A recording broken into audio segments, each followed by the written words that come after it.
Hello again, and welcome to Storytime with Uncle Gravy. Big hellos to Isaac and Theo and Joseph and anybody else watching today. And do you know what? We're now on page 67, and there are only 91 pages. So we're racing along now, and we're getting to, we're going to be finding out lots of things about lots of things. So keep watching, keep listening, and I hope you enjoy the story. If you remember yesterday, Bernie had been exploring and had found some amazing new sights to see and was going to share this information with Chris. So we'll pick up from there. The next day, Bernie excitedly told Chris all about what had happened during the night, leading up to the sighting of the bewildering glowing hole, the mysterious light towers, the unusual noises and bouncing moths. Chris had actually appeared strangely calm about the whole story when Bernie was sharing, but inside, deep inside, felt excited and a bit scared, but in a very good way. Chris agreed completely with Bernie's suggestion, which was a rare thing indeed, that they should both wait until the sky got dark again, then visit the hole, but together. They didn't have a plan further than that, but sometimes just starting something can lead to good results. The day seemed to pass more slowly than any day Bernie could remember. They both took plenty of naps, as usual, but busied themselves in between with eating and drinking plenty of things in case their night turned into an eventful one. Ash's night had been a very confusing one indeed. It had been hard to know where the thoughts ended and the dreams began, but it had been a non-stop whirlwind of noises, images, hope and fear. Little did Ash know, but all three Russells were now only a few feet away from each other, and were now all hoping for something to be shown to them that night. And in a strange twist, their nights would all turn out to be memorable, but for very different reasons. Ash, too, had made sure that there had been plenty of nibbles and drinks in between naps, and was now setting off for the far side of the new garden land as the last of the orange and pink puffs of cloud faded with the setting sun. Summer was a wonderful time in the sky. The days were very long, light and sunny, but when the sun finally dipped away, it felt like the night had been waiting too long and was bursting to produce a show, so more often than not, stars would pop out in rapid bursts. With the moon now almost full again, Ash felt the evening sky was a beautiful thing to have above, and began to think, as only Ash could. You twinkly things are all over. I join you together sometimes. I look in the sky and I often think, why can't you twinkles join up and make lines? There seem to be so many up there. It's weird that you don't make a pattern. But maybe that's just so we all carry on.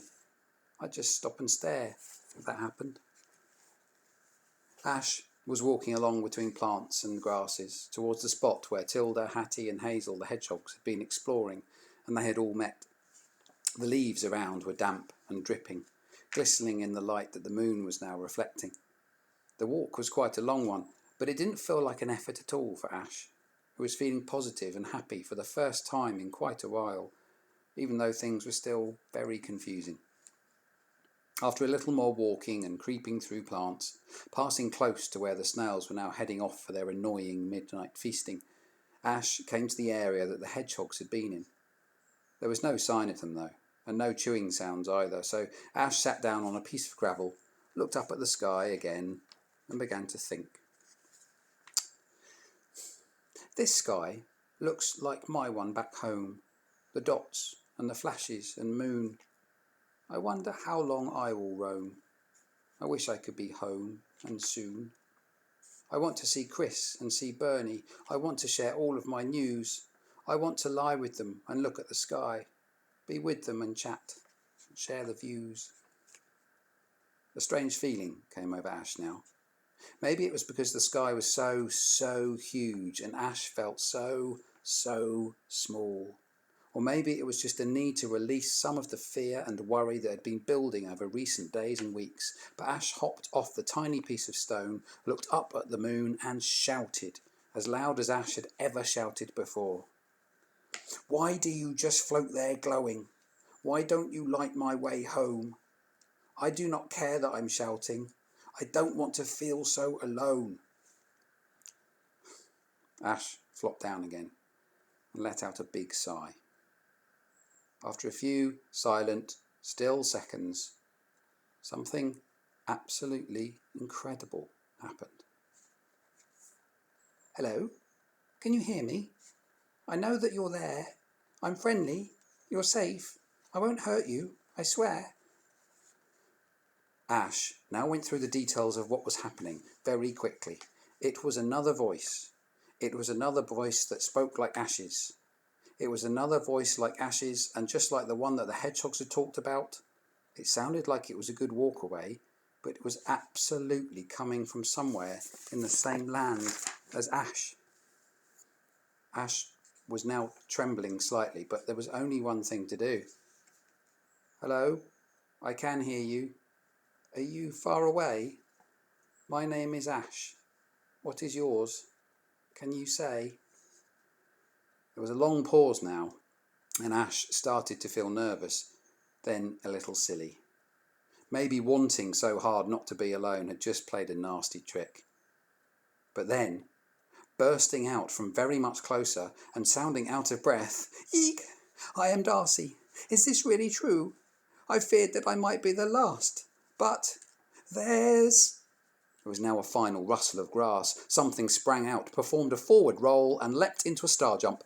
"You!" And there, under the soft light of the moon, Ash was suddenly and incredibly alone no more.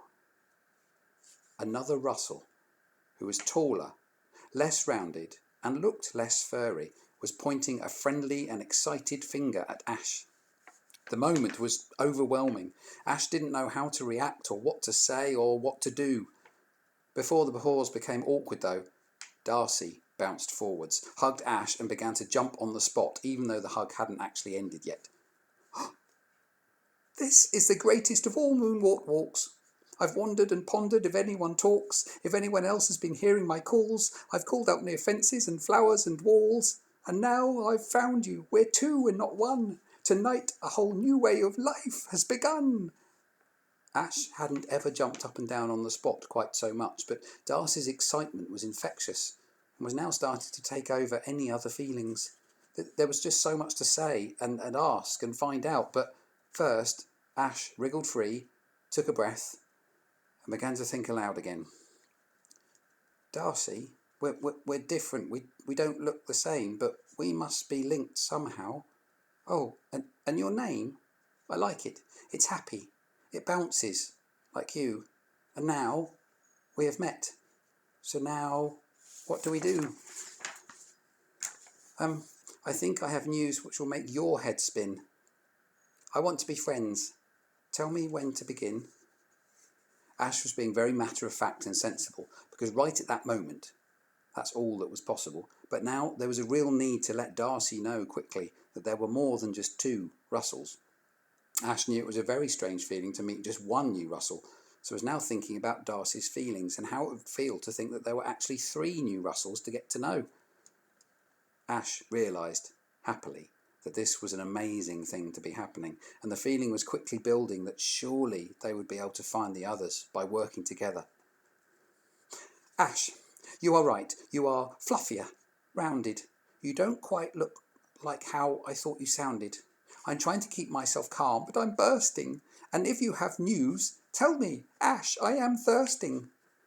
My head spins a lot anyway, I was told a long time ago when I wasn't that old. I can't think who told me, but it's in my mind.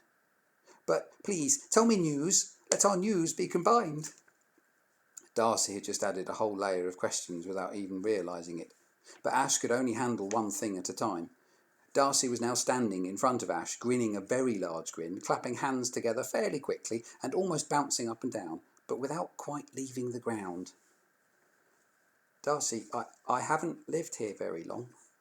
Don't know how I got here, and things have felt wrong. My real home's like this one, but different as well. And now there's a big thing that I have to tell.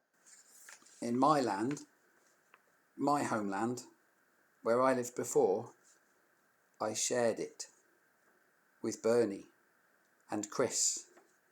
There are more. There's more than just me and you, stars and the moon. There's Russells that need to be found.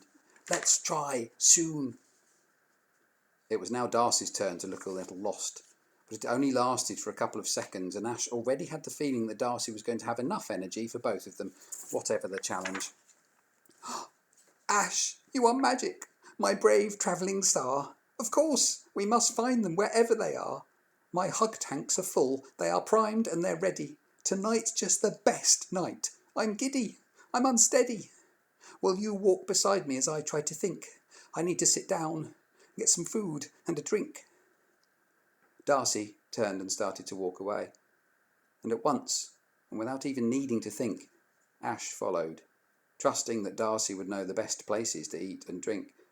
Things were happening in a blur, but felt like they were good things, and happening for an amazing reason. The hole in the fence was behind them now, and as they walked away from it, they could not know that the others were actually walking towards it. And there's the pause. Maybe that's a good pause today, because there's a lot to take in, isn't there? So we've now met Darcy. So Ash, Bernie and Chris, A, B and C, might all be meeting D very soon. Can you see how this is going? I hope that you're noticing things about the story, and I'm hoping that you're noticing that in each chapter there's things to think about and maybe discuss, or maybe think hard about, or maybe wonder about, or maybe explore or find out about. Either way, I hope you're just enjoying the story, because that's what stories are for. And I hope you're all well and you've enjoyed some sun today and a chat with somebody. I will see you tomorrow, and we will carry on and find out what happens when small little creatures try to find